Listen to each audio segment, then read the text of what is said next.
Madam, ಈ war ಯಾಕೆ ದೇವೇಗೌಡರು ವರ್ಸಸ್ ಸಿದ್ದರಾಮಯ್ಯನವರು? ಇದು ಯಾವ್ದು ಮುಗಿಯೋ ಲಕ್ಷಣ ಇಲ್ಲ. ನಾನು ಗುರು ಶಿಷ್ಯರು ಅಂತಂದರೆ ಒಂಥರ ಅನೋನ್ಯ ಸಂಬಂಧ ಇರುತ್ತೆ ಅಂತೇಳಿ, ಬಟ್ ಇದು ಟಗ್ ಆಫ್ ವಾರಿಗೆ ಬಂದು ನಿಂತ್ಕೊಂಡಿದ್ದು ಯಾಕೆ? ಅಲ್ಲ, ಇದು ಎರಡು ರಾಜಕೀಯವಾಗಿ ಹಿಂದೆಯಿಂದಲೂ ಕೂಡ ಸಿದ್ದರಾಮಯ್ಯ ಯಾವತ್ತೂ ಕೂಡ ಅವರ ಅಭಿಪ್ರಾಯಗಳನ್ನು ಹೇಳಿದಂಥವ್ರೆ, ಇವತ್ತೇ ಏನಲ್ಲ. ಹಿಂದೆ ಕಾಂಗ್ರೆಸ್ಸಿಗೆ ಅನೇಕ ಅನುಯಾಯಿಗಳು ಹೋಗಿದ್ದಿರ್ಬೋದು, ಹಿಂದೆ ಮಾಡಿದ್ದಿರ್ಬೋದು. ಒಂದು ಸುದೀರ್ಘ ಜೀವನದ ಉದ್ದಕ್ಕೂ ಹೋರಾಟಗಳ ಆ ಪರಂಪರೆಗೂ ಈ ಪರಂಪರೆಗೂ ಹೋಲಿಸೋದು ತುಂಬ ನೀರು ಹರಿದಿದೆ ಅರುಣ್ ರಾಜಕೀಯ ಜೀವನದಲ್ಲಿ. ಆಮೇಲೆ ಈಗ ಗೌಡರು ಕೂಡ ಎಷ್ಟು ತಲೆಮಾರಿನ ರಾಜಕಾರಣ ನೋಡಿದ್ದಾರೆ, ಅದೇ ರೀತಿ ಸಿದ್ದರಾಮಯ್ಯನವರು ತುಂಬ ತಲೆಮಾರಿನ ರಾಜಕಾರಣ ನೋಡಿದ್ದಾರೆ. ಅಂತಿಮವಾಗಿ ಇವತ್ತು ಸಿದ್ದರಾಮಯ್ಯನವರಿಗೆ ಕಾಂಗ್ರೆಸ್ನಲ್ಲಿ ನೆಲೆ ಕಂಡುಕೊಳ್ಬೇಕಾದ ಅನಿವಾರ್ಯತೆ ಬಂತು, ಅಥವಾ ದೇವೇಗೌಡರಂಥವ್ರಿಗೂ ಕೂಡ BJPಯ ಒಂದು ಜೊತೆ ಸಖ್ಯತೆ ಮಾಡಬೇಕಾದಂಥ ಅನಿವಾರ್ಯತೆ ಬಂದು, ಇವೆಲ್ಲ ರಾಜಕೀಯ ಅನಿವಾರ್ಯ, ಈ ಸ್ಥಿತ್ಯಂತರಗಳನ್ನು ನೋಡಿದ್ದಾರೆ ಇಬ್ಬರು ಕೂಡ, ಹಿರಿಯರಿದ್ದರೂ ಕೂಡ. ಬಟ್ ಒಂದು ವೈಯಕ್ತಿಕವಾಗಿ ಅನೇಕ ಸಂದರ್ಭಗಳಲ್ಲಿ ಒಂದು ಆ ತಿಕ್ಕಾಟ ಅದು ಹಿಂದೆನೂ ಇತ್ತು, ಈಗಲೂ ಇದೆ, ಮುಂದಕ್ಕೂ ಇರುತ್ತೆ, ಅದೇನಿಲ್ಲ. ಆಯಾ ಒಂದು ಕಾಲಘಟ್ಟದಲ್ಲಿ ಅದನ್ನು ಸ್ವೀಕಾರ ಮಾಡ್ಕೊಂಡು ಹೋಗ್ತಾರೆ ಅಷ್ಟೇ. ಅದರಲ್ಲಿ ಬಟ್ ಇದ್ರ ಮಧ್ಯದಲ್ಲಿ DK ಶಿವಕುಮಾರ್ ಅವ್ರದ್ದು, DK ಅವರು ಅವ್ರ ಜೊತೆನೂ ಚೆನ್ನಾಗೇ ಇದ್ರಲ್ಲ. ಈಗ ಲಾಸ್ಟ್ ಮಂಡ್ಯ ಎಲೆಕ್ಷನ್ನಲ್ಲಿ ಜೋಡೆತ್ತಗಳೇ ಆಗಿದ್ರಲ್ಲ, ಇರ್ಬೋದು. ಈಗ ಅದಕ್ಕೆ ಕಾರಣಗಳನ್ನು JDSನವ್ರು ಹೇಳಿದ್ದಾರೆ. ಅವರು ಸರಿಯಾಗಿ ನಂಬಿಕೆಗೆ ವಿಶ್ವಾಸಕ್ಕೆ ಸರಿಯಾಗಿ ನಡ್ಕೊಳ್ಳಿಲ್ಲ ಅನ್ನೋ ಮಾತನ್ನು ಅವ್ರು ಹೇಳಿದ್ದಾರೆ, ಕಾರಣಗಳನ್ನು ಅವ್ರು ಕೊಟ್ಟಿದ್ದಾರೆ ಒಂದು ಪೊಲಿಟಿಕಲ್ ಪಾರ್ಟಿಯಾಗಿ. ಒಟ್ಟಾರೆ ಈಗ ಸರ್ಕಾರ ಹೋದ್ಮೇಲೆ ಅವ್ರಿಗೆ ನಾಯಕತ್ವವನ್ನು ಕೊಟ್ಟಿದೆ, ಅವರು ಕೂಡ ಒಕ್ಕಲಿಗರ ಒಂದು ನಾಯಕರಾಗಿ ಆ ಒಂದು ಇದನ್ನು ಒಂದು ಆಸೆಯನ್ನು ಇಟ್ಕೊಂಡಿದ್ದಾರೆ. ಪ್ರಶ್ನೆ ಇರ್ತಕ್ಕಂಥದ್ದು ಜನತೆಗೆ ಆ ಭಾಗದಲ್ಲಿ ಏನು ಮಾಡಿದ್ರು, ಯಾರೋ ಅವ್ರ ಮನಸ್ಸುಗಳಲ್ಲಿ ನಿಂತರು ಅಂತ ಹೇಳ್ತಕ್ಕಂಥದ್ದು. ಮತ್ತು ರಾಜಕೀಯ ಜೀವನದಲ್ಲಿ ಯಾವ್ಯಾವ ಎಷ್ಟು ಜನನ ಯಾರ್ಯಾರು ಬೆಳೆಸಿದ್ದಾರೆ ಅನ್ನೋದು ಒಂದು ಬರುತ್ತೆ. ಆಮೇಲೆ ಆ ಸಮಾಜಗಳಿಗೆ ಯಾವ್ಯಾವ ರೀತಿ ನೇತೃತ್ವ ಕೊಟ್ಟಿದ್ದಾರೆ ಅನ್ನೋದು ಎರಡನೇದು ಬರುತ್ತೆ. ಬೇರೆ ಸಮಾಜಗಳಿಗೆ ಭಯ ಹುಟ್ಟಿಸಿದಾರ, ಬೇರೆ ಸಮಾಜಗಳಿಗೆ ಪುಟ್ ಸಮಾಜಗಳಲ್ಲಿ ವಿಶ್ವಾಸ ತುಂಬಿ ಜೊತೆಲಿ ಕರ್ಕೊಂಡಿದ್ದಾರೆ ಅನ್ನೋದು ಮೂರನೇ ಪಾಯಿಂಟ್ ಬರುತ್ತೆ. ಪೊಲಿಟಿಕಲ್ ಲೀಡರ್ಶಿಪ್ಪಲ್ಲಿ ಯಾವಾಗಲೂ ಕೂಡ ಅರುಣ್, ಎಷ್ಟೇ ದೊಡ್ಡ ನಾಯಕ ಆದರೂ ಕೂಡ ಇತರರ ಒಲವನ್ನು, ಇತರರ ವಿಶ್ವಾಸವನ್ನು, ಇತರರ ಬೆಂಬಲವನ್ನು ಯಾರು ಪಡಿತಾರೋ ಆ ನಾಯಕರು ಯಾವುದೇ ಪೊಲಿಟಿಕಲ್ ಪಾರ್ಟಿಲಿ ಯಶಸ್ವಿ ಆಗ್ತಾರೆ. ಬಹುಶಃ ಇವತ್ತು ಸಿದ್ದರಾಮಯ್ಯನವರು ಒಂದು ಹೆಜ್ಜೆ ಯಶಸ್ಸು ಕಂಡಿರೋದಕ್ಕೆ, ಅಥವಾ DK ಅವರ ಪ್ರಯತ್ನಗಳು ಹಿನ್ನಡೆ ಕಾಣೋದಕ್ಕೆ ಇಂಥ ಕೆಲವು ಕೊರತೆಗಳು ಕಾರಣ ಇರಬಹುದೇನೋ, ಅದು ಅವರ ಪೊಲಿಟಿಕಲ್ ಪಾರ್ಟಿ ಸ್ಟ್ರಾಟಜಿ. ಇದನ್ನ ನಾವು ಅದರಲ್ಲಿ ಇಬ್ಬರದು ಸ್ಟ್ರಾಟಜಿ ಇದೆಯಾ ಅಂತ?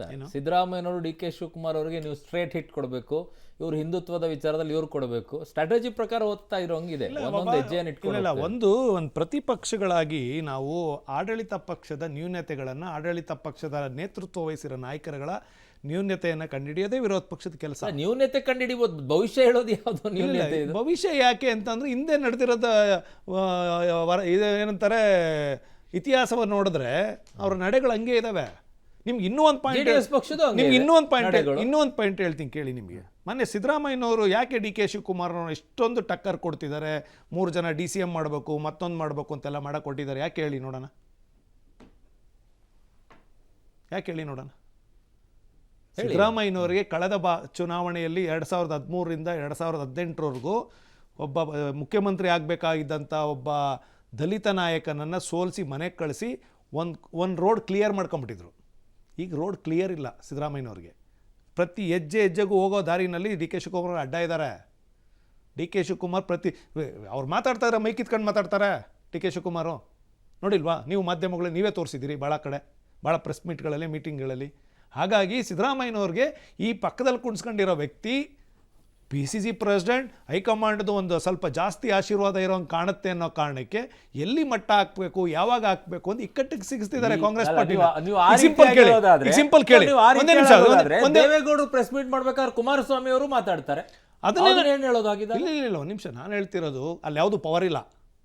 ದೇವೇಗೌಡರ ಮನೆಯಲ್ಲಿ ಕುಮಾರಸ್ವಾಮಿ ಪವರ್ ಇದೆಯಾ? ಪವರ್ ಇದೆಯಾ? ಈಗ 3 ಜನ DCM ತರ್ತಾರದು ಯಾಕೆ? ಹೆಂಗಿದೆ ಇಕ್ಕಟ್ಟಿನ? ಕಾಂಗ್ರೆಸ್ ಹೈಕಮಾಂಡ್ ಅನ್ನ ಹೆಂಗ್ ಇಕ್ಕಟ್ಟಿಗೆ ಸಿಗಿಸ್ತಿದ್ದಾರೆ ಸಿದ್ದರಾಮಯ್ಯನವರು ಅಂದ್ರೆ, 3 DCM ನ ಪ್ರಪೋಸ್ ಮಾಡೋದು. ಅದು ಯಾರು? ಒಬ್ರು ದಲಿತರು, ಒಬ್ರು ST, ಇನ್ನೊಬ್ರು ಬ್ಯಾಕೋ ಕ್ಲಾಸ್, ಅದು ಐದರ್ ಮುಸ್ಲಿಂ ಅಲ್ವಾ? ಕೊಟ್ರೆ ಸಿದ್ದರಾಮಯ್ಯನವರು DK ಶಿವಕುಮಾರ್ ಮೇಲೆ ಗೆದ್ದಂಗೆ. ಕೊಡ್ಲಿಲ್ಲ ಅಂದ್ರೆ, ನೀವು ಕೊಡ್ಲಿಲ್ಲ, 28 ಲೋಕಸಭಾದಲ್ಲಿ ನಾವು ಸೋತ್ವಿ, ಏನ್ ಮಾಡೋಕ್ಕಾಗತ್ತೆ? ಇದು ಸ್ಟ್ರಾಟಜಿ. ಏಕಮಾಡಿ ಇಕ್ಕಟ್ಟಿಗೆ ಸಿಕ್ಸುವಂತ ಕೆಲಸ ಇದು. ಧರ್ಮಸೇನ ಆ ಕಾರಣಕ್ಕೆ ಇವೆಲ್ಲ ಅನುಭವನ ಕಾಂಗ್ರೆಸ್ನ ಬಹಳ ವರ್ಷಗಳಿಂದ ನೋಡ್ಕೊಂಡು ಬಂದಿರೋ ದೇವೇಗೌಡರು ಹೇಳಿರೋ ಮಾತು ಅದು. ನೋಡ್ತಾ ಇದ್ದಾರೆ. ಗಂಗಾಧರಮೂರ್ತಿ ಅವರು ಹೇಳ್ತಾ ಇರೋದನ್ನೆಲ್ಲ ನೀವು ಮೌನವಾಗಿ ಕೇಳಿಸ್ಕೊಳ್ಳೋದು ಸರಿಯಾಗಿದೆ ಅಂತ ಅರ್ಥ ಆಗುತ್ತೆ ಅನ್ನೋದು. ಈಗ ಅವರು ಎರಡನ್ನೂ ಹೇಳ್ಕೊಂಡೇ ಬಂದರು. ಅವರು ಈಗ ಹೆಚ್ಚಿಗೆ ಕಾಂಗ್ರೆಸ್ದು ಹೇಳಿದ್ರು, ದಳದವ್ರದ್ದು ಹೇಳ್ಕೊಂಡು ಬರ್ತಾ ಇದ್ದಾರೆ. ಜನ ಎಲ್ಲನೂ ನೋಡ್ತಾ ಇದ್ದಾರೆ ಏನಾಗ್ತಾ ಇದೆ ಏನು ಅಂಥೇಳಿ. ಈಗ ನಾನು ಹೇಳೋದಕ್ಕಿಂತ ಜನಕ್ಕೆ ಯಾವ ರೀತಿಯಲ್ಲಿ ಇದೆ ಅಂತ ಅನ್ನೋದು ಅರ್ಥ ಆಗುತ್ತೆ. ನೋಡಿ ಸರ್, ರಾಜಕಾರಣ ಅಂತ ಅಂದರೆ ಇವ್ರು ಹೇಳಿದ್ರಲ್ಲ ಪರಮೇಶ್ವರ ಸಾಹೇಬ್ರನ್ನ ಸೋಲಿಸಿದ್ರು ಅಂತೇಳಿ.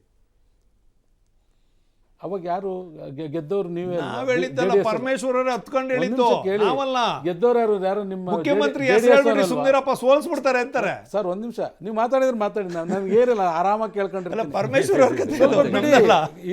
ನೀವು ಹೇಳ್ತೀನಿ ಎಲ್ಲ 90% ತಗೊಂಡಿದ್ರಿ ಪಾಪ. ಮೇಡಮ್ ಅವರು ಮಾತಾಡಲ್ಲ, ನಮ್ದೇ ಸಬ್ಜೆಕ್ಟ್ ಅಲ್ಲ. ಮತ್ತೆ ಮಾತಾಡ್ಕೊಳ್ಳಿ. ಧರ್ಮಸೇನ ಅವ್ರು ಹೇಳಿ.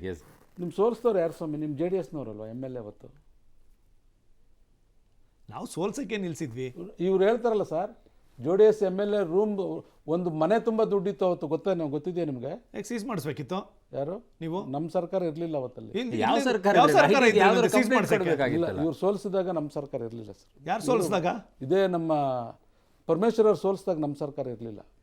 ಅಲ್ಲ, ದುಡ್ಡಿದೆ ಅನ್ನೋದನ್ನ ಕಂಪ್ಲೇಂಟ್ ಕೊಡಬಹುದಾಗಿತ್ತಲ್ಲ, ಮಾಧ್ಯಮಗಳಲ್ಲಿ ಹೇಳ್ಬೋದಾಗಿತ್ತಲ್ಲ ಅಂತ ಹೇಳಿ. ಚೀಫ್ ಮಿನಿಸ್ಟರ್ ಇದ್ರು ಅವತ್ತು. ಹೇಳ್ತೀನಿ, ಸುಮ್ಮನೆ ಏನೇನೋ ಬಿಡೋದಲ್ಲ. ದಲಿತ ನೀವು ಒಬ್ಬ KPCC ಅಧ್ಯಕ್ಷನಾಗ ದಲಿತ ಚೀಫ್ ಮಿನಿಸ್ಟರ್ ಆಗಲಿ ಅಂತ ಮಾಡ್ಬೋದಾಗಿತ್ತು. ನಾವ್ ಹೇಳಿದ್ದಲ್ಲ ಸ್ವಾಮಿ, ನಾವೇ ಡೆಪ್ಟಿ CM ಮಾಡಿದ್ದು. ಮಾತಾಡ್ತೀರಿ ಕೊಯಲೇಷನ್ ಗವರ್ಮೆಂಟ್ ಅಲ್ಲಿ DCM ಮಾಡಿದ್ದು ನಾವೇ. ನೀವು ಎಲ್ಲ ಪಕ್ಷದವ್ರದ್ದು ದುಡ್ಡುಗಳು ತಗೊಂಡು ತುಂಬಿಕೊಂಡು ಪರಮೇಶ್ವರ ಸೋಲಿಸ್ಬಿಟ್ಟು JDS-ನವರು ಈಗ ದಲಿತ ಸಿಂಪತಿ ಬಗ್ಗೆ ಮಾತಾಡಬಾರ್ದು. ಪರಮೇಶ್ವರ ಕ್ಲಿಪ್ಪಿಂಗ್ ಇದ್ರೆ ಹಾಕಿ ಸರ್. ದಯವಿಟ್ಟು ಮಾತಾಡಂಗಿದ್ರೆ ನೀವು ಮಾತಾಡಿಲ್ಲ ಸರ್. ಮಾತಾಡಿ ಸರ್, ಅವ್ರಿಗೆ ಮಾತಾಡಿ.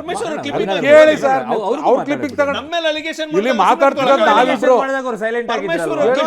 Not fair. ಗಂಗಾಧರ್ ಸರ್, ನಾವಿಬ್ರು ಮಾತಾಡ್ತಿರೋದಿಲ್ಲ. ಪರಮೇಶ್ವರ್ ಅವರು ಧರ್ಮಸೇನ ಅವರು ಈಗ ಪರಮೇಶ್ವರ್ ಅವರು ಹೇಳ್ಕೊಂಡಿದ್ದಾರೆ ನನ್ನನ್ನು ಸೋಲಿಸಿದ್ದಾರೆ ಅಂತ ಹೇಳಿ. ಸರ್ ನಿಮ್ಗೆ ಕಡೆಗೆ ಸಿದ್ದರಾಮಯ್ಯನವರು ಹೇಳಿದ್ದಾರೆ ಮಂಡ್ಯದಲ್ಲಿ ಏನ್ ಮಾಡಿದ್ರು. ಅವ್ರು ಹೇಳಿರುವಂತ ಇಡೀ ರಾಜ್ಯದಲ್ಲಿ ಭಾಷಣ ಮಾಡಿದ್ದೀನಿ. ಪರಮೇಶ್ವರ್ ಅವ್ರು ಬಿಟ್ಬಿಡಿ ಆಯ್ತು. ನೀವು ಅವ್ರು ಸೋಲ್ಸಿದ್ರು, ಯಾರೋ ಸೋಲ್ಸಿದ್ರು, ಏನೋ ಆಯ್ತು, ಅವ್ರ ಹಣೆ ಬರ ಸೋತ್ರು.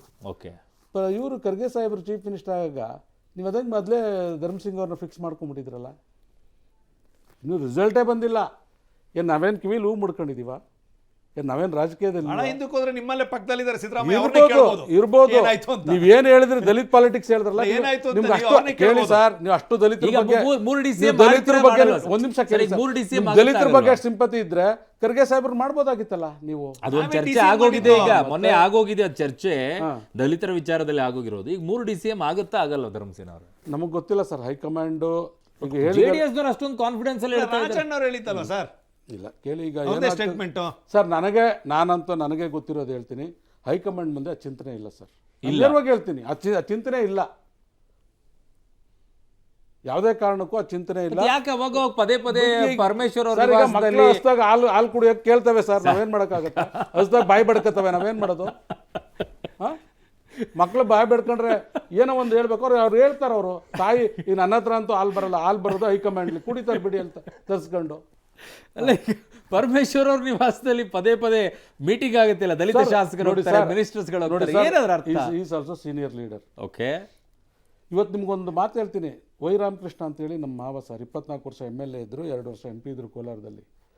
ಎಲ್ಲ ಏನಿವತ್ತು ಜನತಾ ಪರಿವಾರಗಳು ಇವೆಲ್ಲ ಇದೆಯಲ್ಲ ಸರ್, ಯಾವುದೇ ಸಭೆ ನಡೆದ್ರು ವೀರೇಂದ್ರ ಪಾಟೀಲ್ ಅವ್ರ ಕಾಲದಲ್ಲಿ, ನಿಜಲಿಂಗಪ್ಪನವ್ರ ಕಾಲದಲ್ಲಿ, ಇತ್ತೀಚಿನ ಎಲ್ಲ ಕಾಲದಲ್ಲೂ ಕೂಡ ಅವ್ರ ಮನೆಯಲ್ಲೇ ಊಟ ತಿಂಡಿ ನಡೀತಾ ಇದ್ದಿದ್ದು. ಏನು ಅವ್ರನ್ನ ಚೀಫ್ ಮಿನಿಸ್ಟರ್ ಮಾಡಿಬಿಡ್ತಿದ್ರಾ? ಎಲ್ಲ ಸಭೆಗಳು ಅವ್ರ ಮನೆಯಲ್ಲಿ ಊಟ ಮಾಡಿ ನಡೀತಿದ್ದೆ ನಮ್ಮ ಮಾವನ ಮನೆಯಲ್ಲಿ. ಹಂಗಲ್ಲ ಧರ್ಮಸೇನ, ಊಟ ಮಾಡಿ ಊಟ ಮಾಡಿದ ತಕ್ಷಣ ಯಾರ್ಯಾರು ಎಲ್ಲೆಲ್ಲಿ ಸೇರ್ಕೊಂಡು ಊಟ ಮಾಡ್ತಾರೆ ಅನ್ನೋದು ಬಹಳ ಇಂಪಾರ್ಟೆಂಟ್ ಆಗುತ್ತೆ. ಒಂದು